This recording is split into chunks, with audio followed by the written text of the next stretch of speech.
दोस्तों नमस्कार, आप 90 डिग्री के साथ देख रहे हैं ये खबर।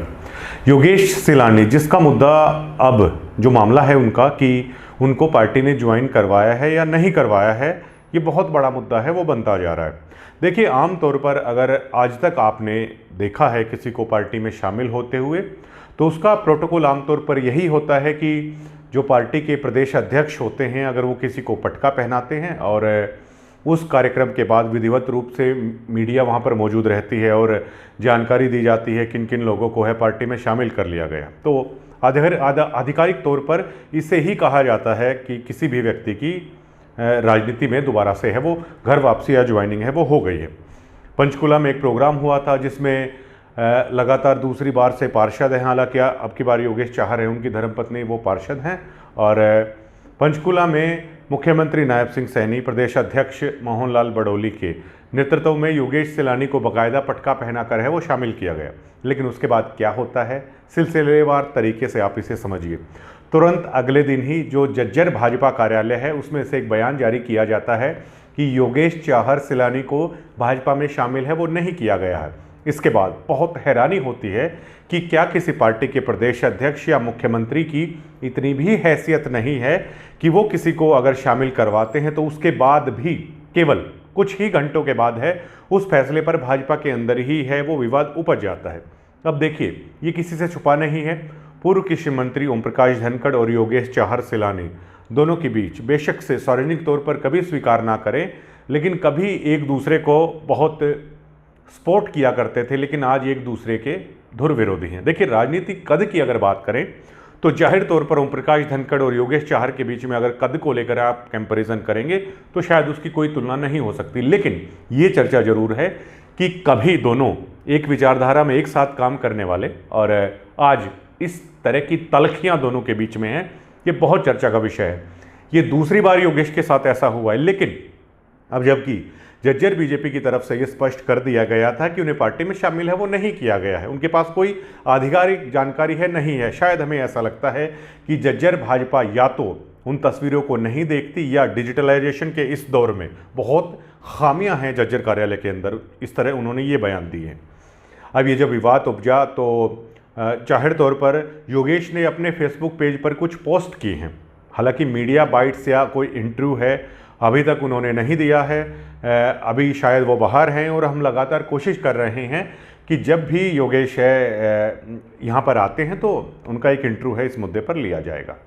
तो उन्होंने पोस्ट की, उस पोस्ट में बाकायदा मुख्यमंत्री नायब सिंह सैनी खड़े हुए हैं, उनसे बातचीत कर रहे हैं। आप देख भी पा रहे होंगे मोहन लाल बड़ोली हैं, वो योगेश के साथ बातचीत करते हुए नज़र आते हैं।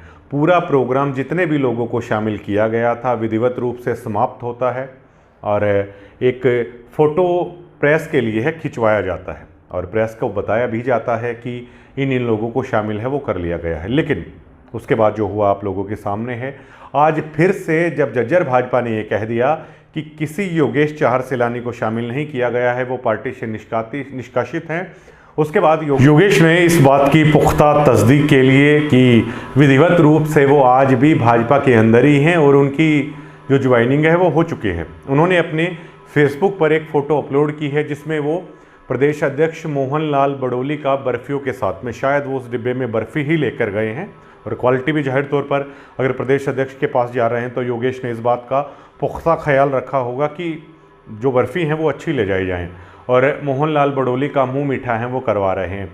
तो जाहिर तौर पर बिना अभी तक मीडिया के सामने आए योगेश बहुत करारा जवाब उन लोगों को दे रहे हैं। शायद जज्जर भाजपा को भी करारा जवाब है योगेश चाहर ने इस फोटो के माध्यम से दे दिया है। इस पर योगेश सिलानी ने लिखा है कि भाजपा में ज्वाइनिंग के बाद आज प्रदेश अध्यक्ष मोहन लाल बड़ोली से है वो मिलना हुआ।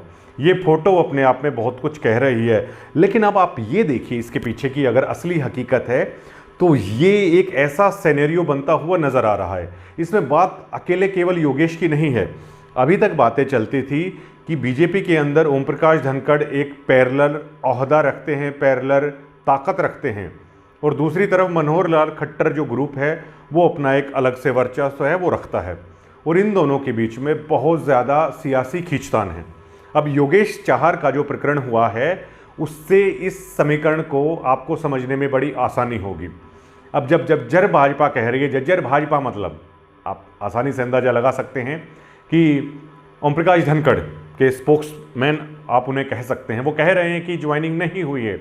दूसरी तरफ मुख्यमंत्री नायब सिंह सैनी और जो प्रदेश अध्यक्ष मोहनलाल बडोली हैं, उनकी ये तस्वीरें जो योगेश चाहर है अब भी अपलोड कर रहे हैं। जब नकार दिया गया कि उन्हें शामिल नहीं किया गया है, तो वो तस्वीरें खुद ब खुद ये बयां कर रही हैं कि योगेश चाहर है वो भाजपा के अंदर ही हैं।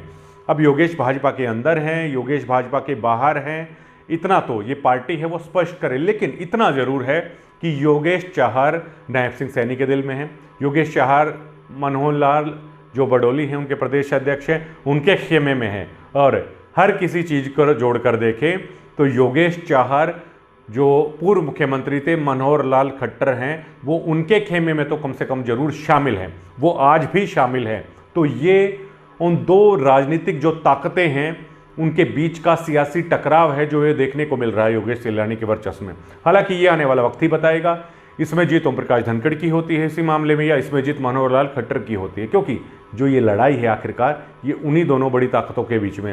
हालांकि अब ये भी देखना दिलचस्प होगा कि जज्जर में अगर कोई भाजपा का प्रोग्राम होता है तो क्या योगेश चाहर उसमें शामिल होंगे। वो प्रोग्राम नहीं जिसमें ओम प्रकाश धनखड़ या अन्य लोग होते हैं, बल्कि उसमें नायब सिंह सैनी आते हैं या अगर मोहनलाल बडोली आते हैं, तो क्या योगेश चाहर है वहाँ पर शामिल होंगे। और जो फोटो उन्होंने अभी भी अपलोड की है, तो क्या इसका मतलब ये है कि अब जो ये लड़ाई जो चल रही है ये लंबा खींचने की उम्मीद है। 90 डिग्री को आप बता सकते हैं दोस्तों, आखिरकार आप इस मुद्दे को लेकर हैं वो क्या सोचते हैं। शुक्रिया।